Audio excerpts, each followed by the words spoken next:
Listen, do you know your D8s from your D12s? Do you know your modifiers from your bonuses?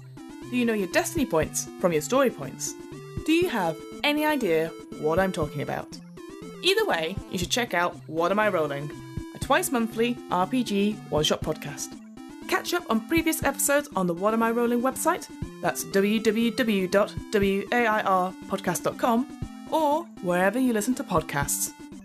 Remember, adventurers need not apply.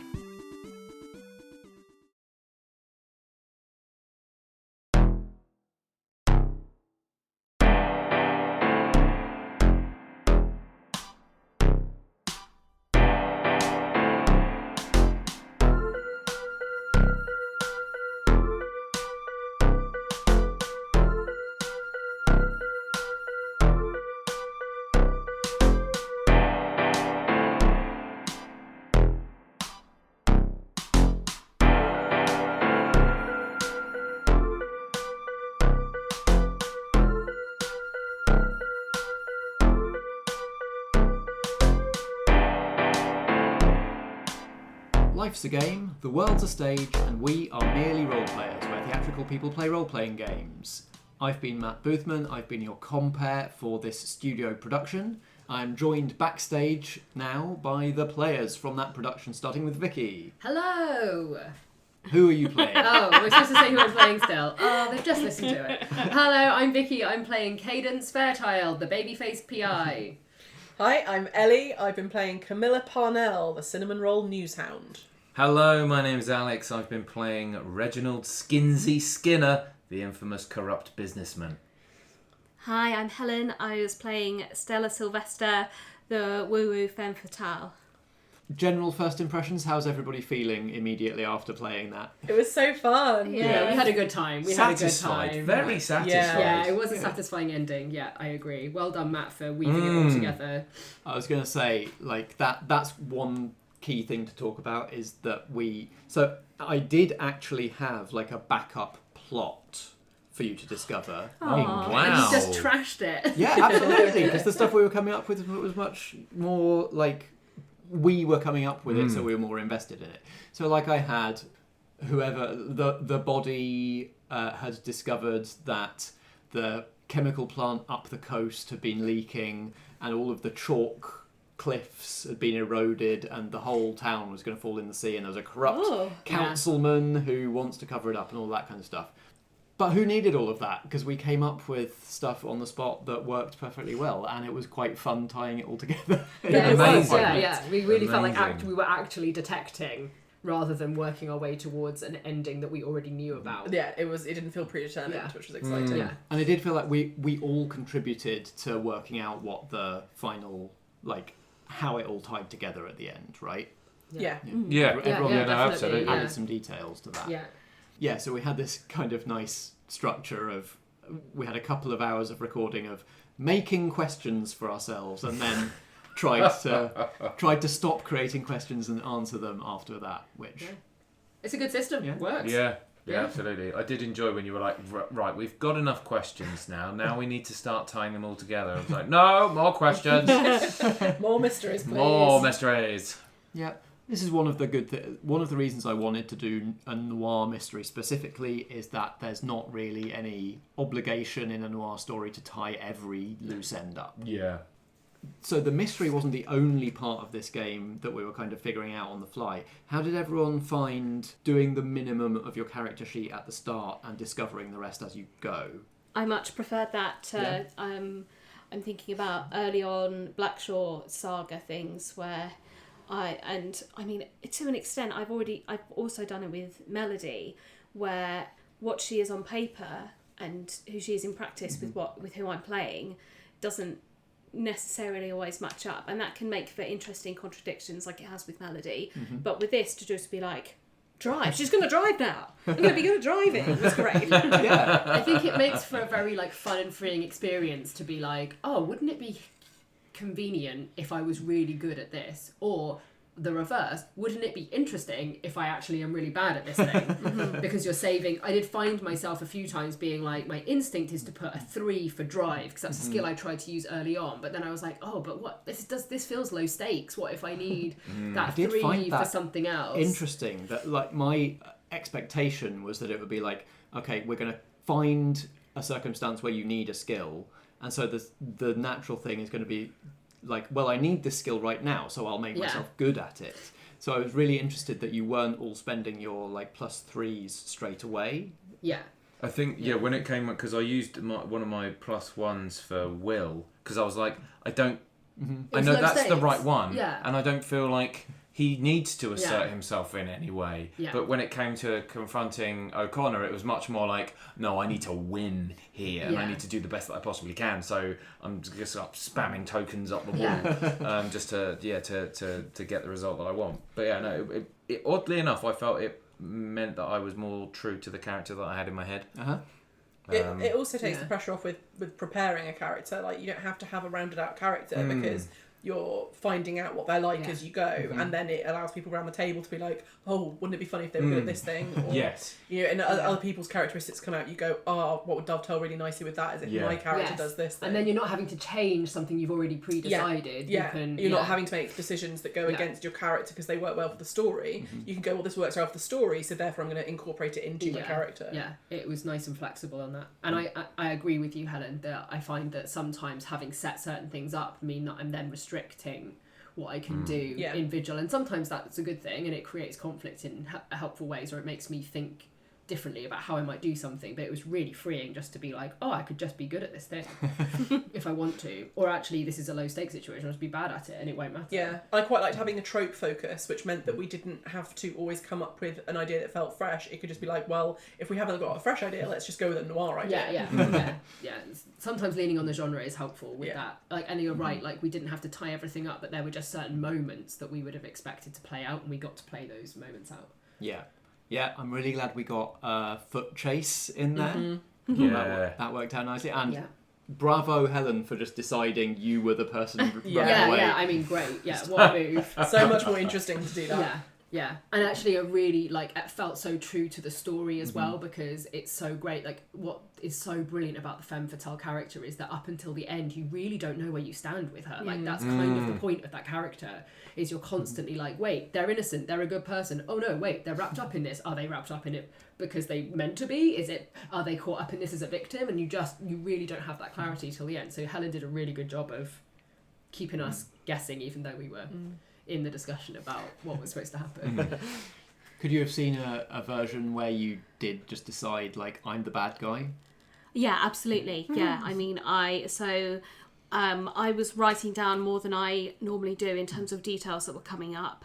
So I had a version of events that the reason why there was Wayne had an envelope with cash is because I'm using cash now. Yes, you did say that. Yeah, you did lay that breadcrumb. Yeah, you did say I'm using cash now. Yeah. So I had discovered that Wayne was dead, and I'd given him that money, and so I just took it back. Yeah, totally makes sense. And now it's in Cadence's drawer in a desk. But yeah, because I was just sort of rolling with what came up, I hadn't, like, so I'd thought, okay, well, if it fits in, that'll be where that money has gone and where it came from, but I don't know why yet.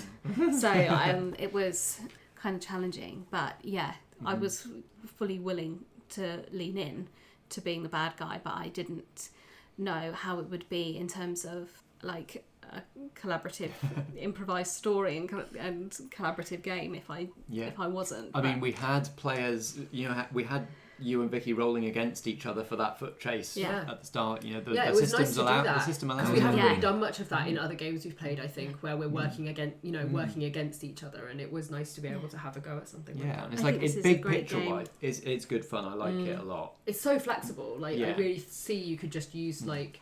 And there's elements of it we didn't really use because it was a short game and we were learning the basics, where you can really, like, stack advantages and aspects and I mean, we saw a little bit of it with the superb goons. Letting Alex have his advantage from his superb goons, so you can get those results up pretty darn high if you have enough points stored up and your allies have made enough advantages for you to take advantage of, you can get some really nice kind of scenes where it's like, oh, I throw them the weapon, or I weaken the bad guy, I make the floor unstable, and through all of that you manage to get like an incredible legendary roll. I really enjoy that kind of aspect of it. Other noir tropes, I like that we got to knock the PI out. Classic. And have him wake up tied to a chair. That was great. I got to do the Chandler hurry along where I had people burst in with weapons. A couple of, I think O'Connor bursting into your house. And we were having such a nice time. Counts as that as well. Yeah, it was a really good way of just like, instead of us rolling a failure and bad stuff happening, which is how we've done it in the past, you were just making bad stuff happen anyway, and that's but then like, giving you points to exactly. Like I like that balance that it creates, where it's like, hey, a bad thing is about to happen, but here's you get that bit of a trade-off. Whereas in other games we've played, it's very much more like, you have failed the roll, and therefore the bad thing is now going to happen. And it's not just like I can go, I'm going to have something rubbish happen to you, have a point. I have to be able to justify it as like, this bad thing is happening to you because of who you are, as established by the details of your character. Yeah, it makes it feels like it brings a lot of balance to the mechanics of the game. Any loose ends or like character relationships we would have wanted to see more of? I really like how the balance worked out, like the unexpected partnership between Skinsy and Cam. Yeah, oh my god, it was wonderful. I really didn't see that coming. We went into this really thinking it was going to be the photojourno and the PI working that we would do together. some kind of team but I think what's quite nice is that towards the end of this, I guess, episode, it then became clear that there could be further episodes where Cam does team up with Cadence, and then you kind of go back to Skinsy and Cam being sort of like suspicious acquaintances. You have a sort of useful relationship there. We have a useful working relationship, exactly. That's how I want it, though. Yeah, exactly. Yeah, bit of distance. I know it's not really studio format, but I would love you to do this again, where you girls are the same and you do sort of go about together finding the mystery a lot more, like a sequel. But maybe Alex can be the client, so he can like record a voicemail. That's on your machine.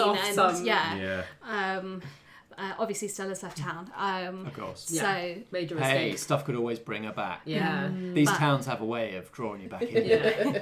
I just think this is a really good game, and they're fabulous characters. So I would love to see you guys do that. I realised right at the very end, I really should have been addressing your character as Fairchild the whole time. Fairchild, She'll get there. She hasn't earned those stripes. No, it's her youth that hoodwinked you into going first name. I thought in a way it was quite good that I did quite a lot of stuff on my own, because that's quite a classic noir PI trope, right? They are often they're gumshoe, they're solo, they're trudging around town trying to put the pieces together, and they sometimes hook up with an ally. Well, a lot of it is that the PI has to build a network. Like you go and see the local news hound and you're like, right, give me what you've got on this, and then you go to the local mob boss and give me what you've got on this, but you don't have those contacts yet, so sky's the limit for Fairchild investigations. Now she's got £500 in her desk. What will she spend it on? Oh, Stella definitely broke in and probably. She's going to get back and be like, God damn it. No, I kid. You can have that. You tried. Look, the newspaper coverage is good enough, you know. Again, it's a classic that the job does not leave the PI better off. Oh, God, absolutely. Absolutely. Either they waive the fee because they were in love with the client, or they never technically solved the crime because the police covered it up. Or they left town before they had an opportunity to collect. Or it immediately just goes on a debt they've acquired during the like progress of the investigation. Yeah, exactly. Yeah, it's cost them more than it's earned them for sure. Yeah, that's great. That feels very satisfying. Amazing. Any other final things before we wrap up? No. Good job, team. Really enjoyed it. Recommend it. Loved it. Well done. Yeah.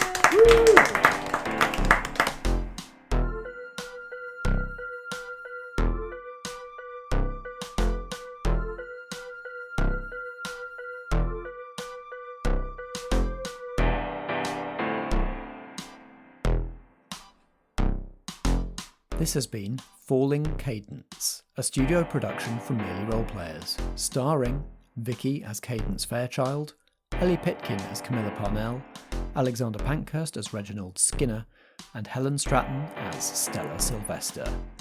The theme music is by Alexander Pankhurst, and the episode was edited and produced by Matt Boothman. We were playing Fate, using the Condensed rule set published by Evil Hat Productions. Merely Role Players is a Foggy Outline production in association with Blackshaw Theatre Company. Until next time, if drama be the food of life, play on.